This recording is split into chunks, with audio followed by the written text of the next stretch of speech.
शीतला स्तोत्रम्। ॐ नमामि शीतलं देवीं राशहस्तं दिगम्बरीं मार्जनी कलशोपेतं शूर्पालङ्कृतमस्तकम्।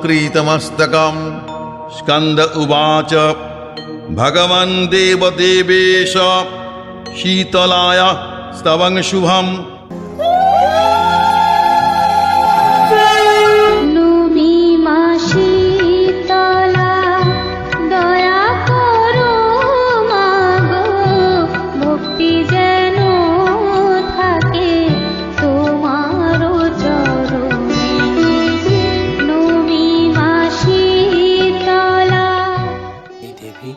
দ্বিভুজা, যার এক হস্তে থাকে কলসি এবং আরেক হস্তে থাকে ঝাড়ু।